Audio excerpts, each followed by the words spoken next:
In this episode, we move into a stage of incident response that can sound simple at first, and then quickly turns out to be much more demanding once you look closely at what organizations are actually trying to accomplish.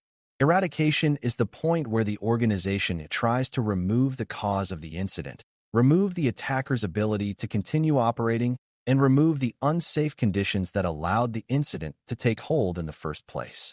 For someone studying the Certified Information Security Manager, CISM, this matters because good eradication is not just a technical cleanup task performed in isolation by a few specialists.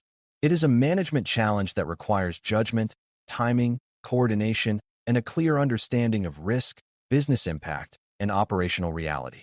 New learners often assume that once a threat is detected and contained, the hardest work is over, but in many cases eradication is where weak assumptions, incomplete investigation, and rushed decisions start to cause trouble. A threat that is only partially removed often returns, spreads again, or leaves the organization believing it is safe when it is not. Before we continue, a quick note. This audio course is a companion to our course companion books. The first book is about the exam and provides detailed information on how to pass it best. The second book is a Kindle-only ebook that contains 1,000 flashcards that can be used on your mobile device or Kindle. Check them both out at cyberauthor.me in the Bare Metal Study Guide series. A useful way to begin is by clearly separating eradication from containment and recovery, because those three ideas are related, but they are not interchangeable. Containment is about limiting harm and stopping the incident from getting worse right now, while eradication is about removing the threat and the conditions that support it, and recovery is about bringing systems and business operations back into trusted service. That distinction matters because an isolated server may be successfully contained even though malicious software is still present, stolen credentials are still active, or the same weakness exists on several other systems that have not yet shown obvious symptoms. In that situation, the organization has gained time, but it has not solved the real problem. Eradication means going after the underlying cause in a deliberate way so the incident cannot simply restart when normal operations resume. For beginners, this is one of the most important mindset shifts in incident management. Ending visible disruption is not the same thing as removing the threat, and good security leadership knows the difference. Many organizations struggle with eradication because the pressure to move fast is intense, especially when leaders, customers, and operations teams want the disruption to end as quickly as possible. That pressure can lead people to focus on the most visible symptom and declare success as soon as that symptom disappears. A suspicious file may be deleted, a system may be restarted, or a blocked account may be replaced, yet none of those actions guarantee the real cause is gone. If the attacker still has another access path, if malicious persistence was left behind, or if the exploited weakness still exists elsewhere, the organization may only be pausing the incident rather than ending it. This is why eradication has to be broader than simple removal of what first drew attention. It must answer a harder question, which is what needs to be eliminated so that the same incident cannot continue through another route, another account, another system, or another hidden mechanism that has not yet become obvious. Before eradication can be effective, the organization needs a reasonably strong understanding of the incident's scope and cause, because removing the wrong thing or removing only part of the problem can create a false sense of safety. This does not mean the team must know every detail before acting, but it does mean eradication should be informed by evidence, not guesswork. Responders need to understand which systems were affected, how the threat entered, what it changed, whether it moved laterally, what identities were involved, and which business assets are most at risk if the cleanup is incomplete.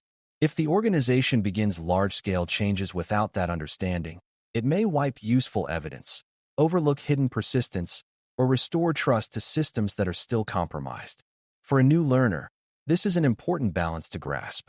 Eradication should be decisive, but it should not be blind.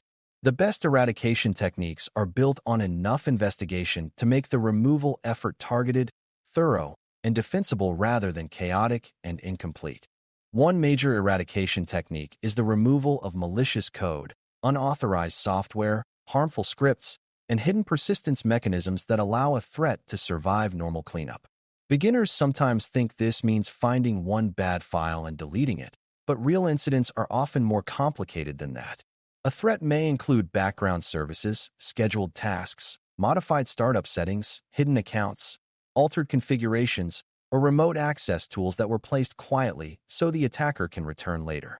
In some cases, the visible malicious program is only the surface layer, while the more important danger lies in the persistence that keeps the foothold alive after reboots, updates, or basic cleaning. Good eradication requires responders to look for all of those supporting elements and remove them systematically across affected systems, not just on the first device that showed an alert. This technique depends on thoroughness and consistency.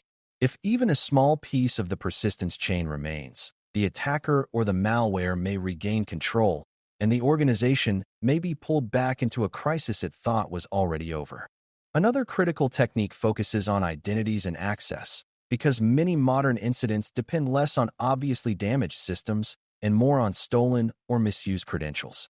In these situations, eradication is not complete until the attacker's access to accounts, sessions, tokens, keys, and privileged pathways has been removed. That may require forced password changes, revocation of active sessions, replacement of secrets used by applications, review of privileged accounts, and tighter control over remote access methods that were abused during the incident. It can also involve disabling accounts that should no longer exist, removing inappropriate privileges, or correcting identity relationships that were too broad and made lateral movement easier.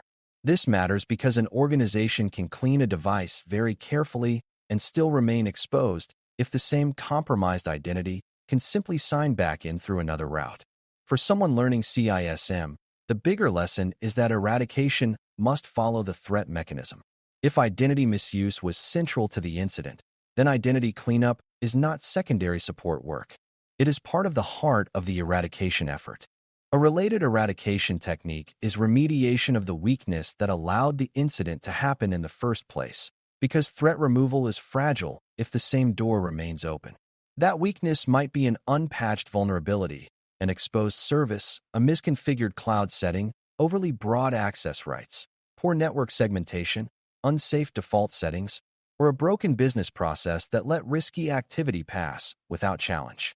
If responders remove malicious artifacts but do not correct that weakness, they may find themselves facing reinfection, renewed compromise, or a different attacker taking advantage of the same opening soon after. Good eradication, therefore, includes hardening as well as cleaning. It means asking what condition made this compromise possible and then fixing that condition in a way that reduces the chance of recurrence. For a beginner, this is a key connection between incident response and long-term security management. Eradication is not just about getting rid of what is already present.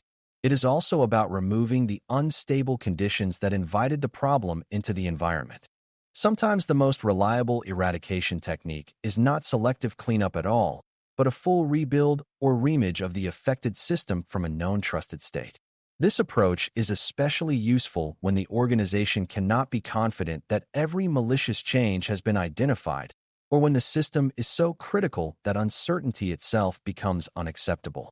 A careful rebuild allows the organization to replace the compromised state with a clean baseline rather than trying to prove that a large number of small changes were all reversed correctly.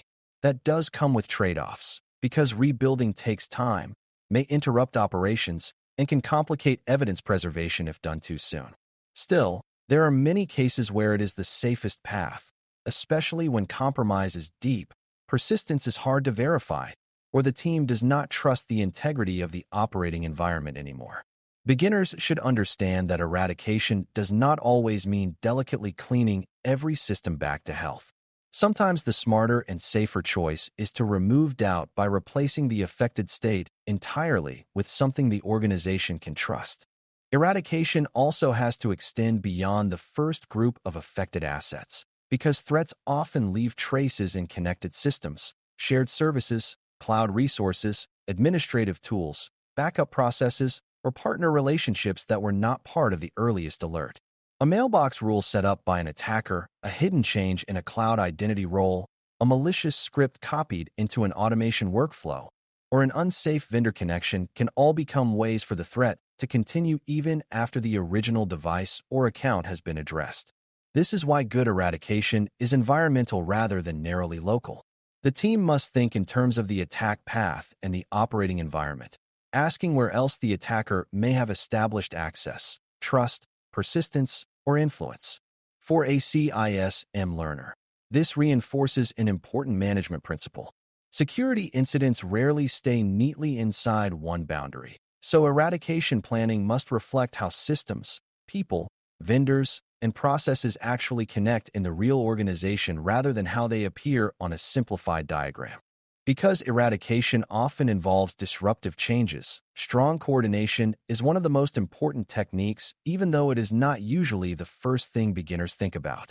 Security teams may need to work closely with system owners, operations staff, identity teams, business leaders, legal counsel, vendor contacts, and recovery planners to decide when changes happen and how risk is managed while those changes are underway. Removing access too quickly may break critical services, while delaying too long may give the threat extra time to survive or move elsewhere. Rebuilding systems without coordinating with business owners may erase important context or collide with operational requirements, and broad credential resets can create confusion if users are not prepared. Effective eradication, therefore, requires clear communication, change control discipline, and decision authority that can move quickly without becoming careless.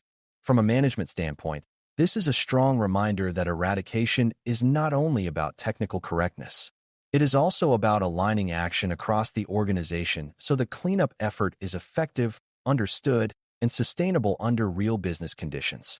No eradication effort should be considered complete without validation, because the absence of obvious symptoms is not the same thing as proof that the threat is gone. Validation means checking whether malicious behavior has truly stopped, whether persistence mechanisms were fully removed, whether suspicious identities remain active, whether affected systems now match a trusted baseline, and whether monitoring shows any sign of the incident reappearing. This can involve closer observation of logs, targeted scans, behavior monitoring, comparisons against known good configurations, and careful review of systems that share characteristics with the original affected assets. The aim is not to promise absolute certainty, because that is rarely possible in complex environments. The aim is to reach a defensible level of confidence before the organization fully returns to normal operations. For a beginner, this matters because eradication is easy to overstate. People naturally want closure after a stressful event, but mature security management depends on verification, not wishful thinking, and that verification is what turns a cleanup effort into a credible eradication decision. There are several common mistakes that weaken eradication, and understanding them helps show why this phase demands careful judgment. One mistake is focusing only on what is easiest to remove instead of what is most important to eliminate. Another is assuming the first affected system was the only affected system, which can leave hidden compromise elsewhere in the environment. Teams also fail when they rush into recovery before validation, document changes poorly, or treat credentials, configurations, and business processes as separate from the technical incident, even when those elements were central to the compromise. Sometimes organizations even create their own setback by restoring from backups or reintroducing accounts without first confirming those assets are trustworthy. These mistakes are not usually caused by laziness. They are often caused by pressure, fatigue, incomplete visibility, or strong desire to declare the situation finished. That is why eradication techniques must be supported by discipline and leadership. Without those qualities, even capable technical teams can leave behind the conditions for the next round of the same incident. Another important lesson is that eradication should feed directly into organizational improvement rather than being treated as a one-time cleanup event with no lasting value. Once the threat has been removed, the organization should ask what the eradication effort revealed about architecture, identity management, change control, vendor oversight, monitoring gaps, backup confidence, and incident readiness.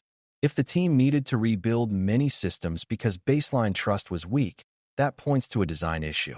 If privilege cleanup was painful because access rights were poorly understood, that points to a governance problem.